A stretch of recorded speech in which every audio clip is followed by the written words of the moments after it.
जय Hind. Back to back IPOs की झड़ी तो लगी हुई है, एक साथ तीन तीन आ रहे हैं। इसका पैसा उसमें अनब्लॉक नहीं होगा, ये वो अलॉटमेंट करूं नहीं करूं, इसमें सिर्फ 10% है, पर लिस्टिंग गेन ज्यादा हो सकते हैं, पर अलॉटमेंट ही नहीं मिलेगा क्योंकि 10% कोटा। अरे भैया इतना कंफ्यूजन है, कोई प्रॉब्लम नहीं है, आप हम दोनों मिलकर साथ में ट्रेड करेंगे, साथ में एनालिसिस करेंगे और कंफ्यूजन दूर हो जाएगा।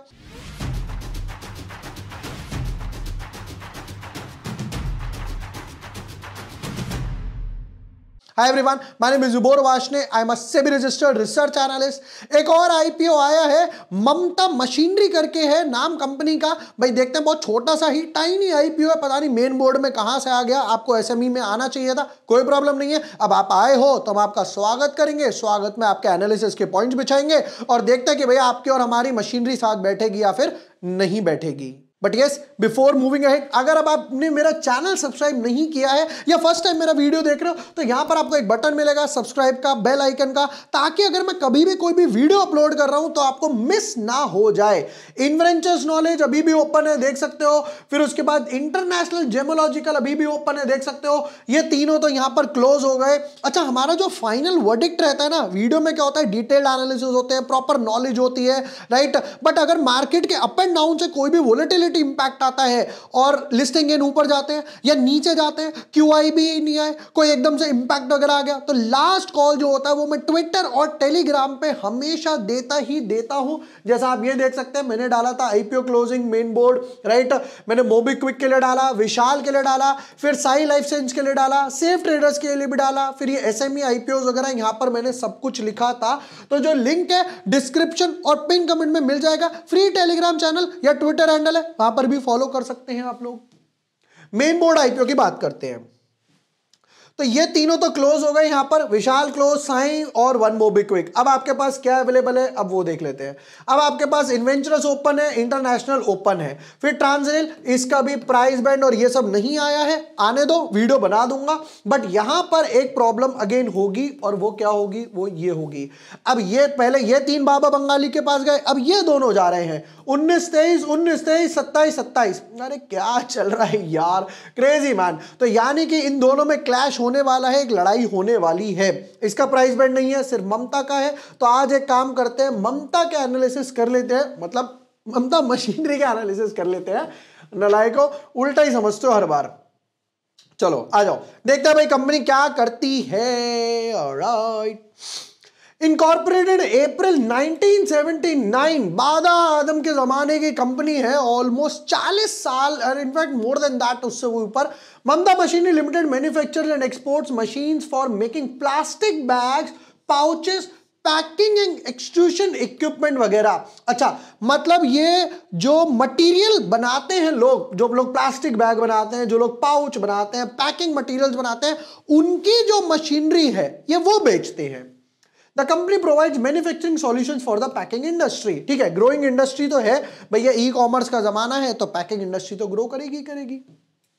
The company caters to FMCG, food, beverages. The company customers include Balaji Wafers, चलो, दास पॉलीमर्स, जेफिक्स packing private limited, euphoria packing, sunrise, ओमप्लेक्स, चितले फूड्स, चितले बंधु भैया ये वही हैं बाकरवाड़ी वाले, V3 polyplast, Dalumal packing, Lakshmi snacks. अच्छा, मुझे लगा लक्ष्मी चिट फंड लिखा हुआ मुझे लगा लक्ष्मी चिटफंड लिखा हुआ यार। Lakshmi snacks private limited, Ganges jute private limited, western India cashew, उसके बाद एनएन प्रिंट, गिट्स फूड, ये वही जो इडली सांभर और ये सब बेचते हैं, Emirates national plastics LLC. Alright, तो एक चीज तो क्लियर है कि कंपनी B2B ब्रांड में काम कर रही है। बट पता है एक प्रॉब्लम क्या आती है, जब आप B2B ब्रांड में काम कर रहे हो ना, तो आप इनको पैकिंग मटेरियल नहीं दे रहे कि गिट्स वाला आपको बार बार आके बोले भैया पैकिंग मटेरियल दियो, भैया पैकिंग मटेरियल दियो। नहीं, प्रॉब्लम यह है गिट्स वाला आएगा, मशीनरी बनवाएगा, चला जाएगा।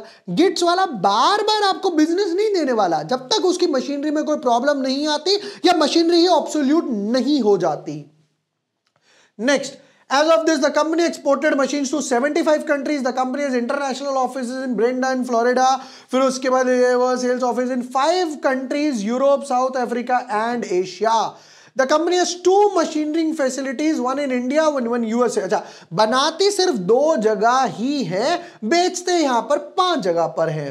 चलो जी, देखो एज ऑफ नाउ देख के तो ठीक लग रहा है, नो डाउट इंडस्ट्री ग्रोइंग है, बट आप पैकिंग मटेरियल नहीं बना रहे, आप पैकिंग मटेरियल की मशीनरी बना रहे हो। ये होता क्या, एक बार काम हो गया। जैसे इसको ऐसे समझाता हूं, कोई डिटेल में समझाना पड़ेगा और समझाना बहुत जरूरी है। देखो सपोज करते ये कोई बंदा है ए बंदे का काम है एक्सेल शीट पे काम करना, और इसको एक्सेल शीट पे काम करने के पैसे मिलते हैं। बी बंदा अब एक्सेल शीट पे काम करने के लिए उसको क्या चाहिए, उसको चाहिए लैपटॉप वगैरह, राइट। बी बंदा जो है वो लैपटॉप बेचता है, इसने इसको लैपटॉप बेचा, और ए बंदा बार बार अपना एक्सेल पे डेली काम करता चला जाएगा। अब आप खुद प्रैक्टिकली सोचो, क्या ए बार बार लैपटॉप खरीदेगा? नहीं, जब तक वो लैपटॉप खराब नहीं हो जाता। भाई आप एक लैपटॉप खरीदोगे कम से कम 3 साल 4 साल तो उसको तसल्ली चलाओगे, अनलेस एंड अनटिल आप उसे तोड़ के चलाओ, तो 3-4 साल तक का आपका काम हो गया। अब आपका हो गया यार, अब ये लैपटॉप पुराना हो गया है, इसकी बैटरी ड्रेन हो गई है, बैटरी चेंज करवाओगे तो वापस इसके पास जाएगा, भैया इसकी रैम बढ़वानी है, मशीनरी बेकार ही हो गई, टेक्नोलॉजी नहीं आ गई। तो ये वो चीज है यहां पर। आई होप एग्जाम्पल ठीक लगा हो। चलो जी, कुछ इंपॉर्टेंट डेट्स पर आ जाते हैं, देखना तो जरूरी है ही है, डेफिनेटली इंपॉर्टेंट डेट्स कि डेट्स क्या है, क्या क्रिसमस का गिफ्ट मिलेगा या नहीं मिलेगा। आईपीओ ओपन होगा यहां पर 19 तारीख को, फिर उसके बाद आईपीओ क्लोज होगा 23 तारीख को, राइट। 3 दिन के लिए आपके पास आईपीओ रहेगा, फिर उसके बाद अलॉटमेंट आएगी 24 तारीख को, रिफंड्स फिर उसके बाद आएगा 26 को, यहां पर 25 के लिए आपको सेंटा क्लॉज मिलेगा, फिर उसके बाद लिस्टिंग होगी 27 तारीख को। बताओ भाई कितने कितने का एक शेयर दे रहे हो, प्राइस बैंड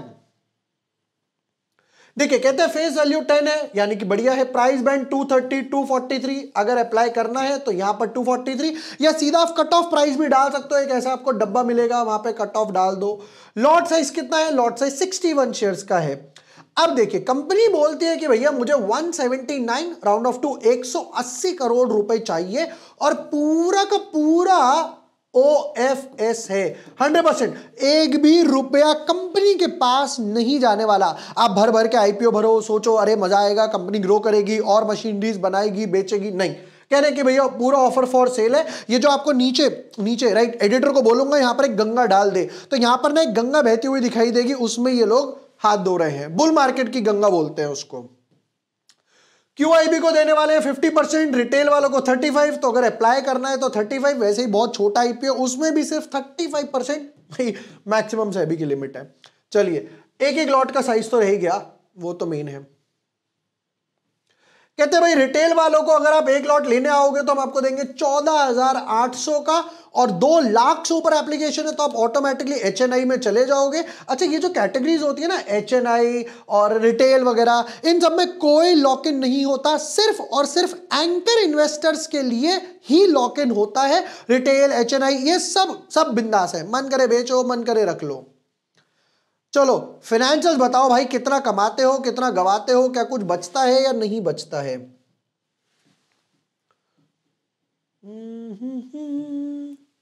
फुल ईयर और एक क्वार्टर। भाई साहब तीसरा क्वार्टर खत्म होने में तुम आईपीओ लेकर आए और एक क्वार्टर का ही डाला है, गलत बात है यार, गलत बात है। एसेट्स 216 करोड़, थोड़ा सा जंप आया 228 करोड़, अगेन थोड़ा सा जंप आया 237 करोड़ और 240 करोड़। एसेट्स में कोई ग्रोथ नहीं है। रिवेन्यू 196 करोड़ की रिवेन्यू अच्छी है, 210 करोड़, 240 करोड़ और सिर्फ 29 करोड़ के आसपास है, क्योंकि फर्स्ट क्वार्टर है। जैसे जैसे आगे बढ़ेगा सेल्स हो सकता है डेफिनेटली बढ़ जाए। यहां पर 30 करोड़ के हिसाब से भी मानोगे तो 150 करोड़ 120 करोड़ के आसपास की ही सेल्स होगी। प्रॉफिट आफ्टर टैक्स 196 पे 21 करोड़ के आसपास का हुआ, 10% पैट मार्जिन हो गया, 11% पैट मार्जिन।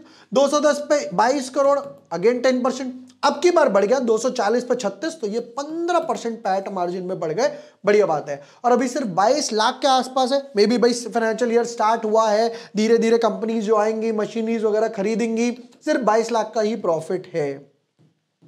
हाँ, एक चीज अच्छी है भाई कि यहां पर कंपनी 20 करोड़ पे थी और रिड्यूस करके 18 पे आ गई और रिड्यूस करके 11 पे आ गई, और फर्दर इस क्वार्टर में 4 crore, almost debt free company है। मे बी यही की रीजन है कि एसेट्स नहीं बढ़े। क्यों? एक हाथ से आप लायबिलिटीज कम करते जा रहे हो तो एसेट्स उस स्पीड से नहीं बढ़ेंगे। भाई लोन कहीं ना कहीं से तो पे ऑफ करोगे ना, कैश प्रॉफिट्स में से, एसेट्स वाली साइड में से। कुछ important ratios, return on equity 27 बहुत अच्छा है, return on capital employed 31, debt free तो ऑलमोस्ट है ही है, पैट मार्जिन 15, ये लास्ट फाइनेंशियल ईयर का है, अब की बार नहीं लिया है। लाओ जी, पी तो अभी यहां पर कैलकुलेटेड नहीं है, ठीक है, कोई प्रॉब्लम नहीं है। और ऑब्जेक्टिव्स, कंपनी को कोई पैसा नहीं मिलने वाला, क्यों नहीं मिलने वाला, क्योंकि 100% फॉर ऑफर फॉर सेल है। तो अब एक काम करते हैं, इसके ना कुछ पीयर कंपैरिजन देख लेते हैं जो हम हर बार देखते हैं, फिर लिस्टिंग गेन, ओवर सब्सक्रिप्शन कितना हो सकता है उस पर आ जाते हैं। तो भाई बोलते हैं कि हमारे पास 4 यहां पर पीयर कंपैरिजन है, ममता मशीनरी जो मैं खुद आ रहा हूं, रज्जो इंजीनियरिंग, फिर उसके बाद विंसर और काबरा भी यहां पर है। क्या बोलते हैं बेसिक, एक काम करता हूं ना, थोड़ा सा जूम इन करके लेके आता हूं। तो बोलते हैं काबरा इस टाइम ईपीएस है 9.8, ये है 1.9, नेगेटिव में है 3.1 और 14, यानी अभी तक सबसे अच्छा ईपीएस इसका ही है। क्यों? क्योंकि छोटी कंपनी है, नंबर ऑफ शेयर्स कम है। उसके बाद एनएवी आ गया, पी रेशियो यहां पर 57 और 30 का चल रहा है। इसका प्री पी कितना था वही देख लेते हैं। पी प्री है 16 का, तो यहां पर अगर मैं 16, 18 के हिसाब से भी देखूं तो ये थोड़ा सा कम लग रहा है comparative to this. Return on net worth 27, 16, 2, 7 अभी भी सबसे ज्यादा ही एज ऑफ नाउ नजर आ रहा है, मतलब कंपैरेटिव टू पीयर्स थोड़ा बेटर है। फुल फाइनल वर्डिक्ट वगैरह पे आ जाते हैं कि भाई फाइनल वर्डिक्ट वगैरह क्या बोल रहा है।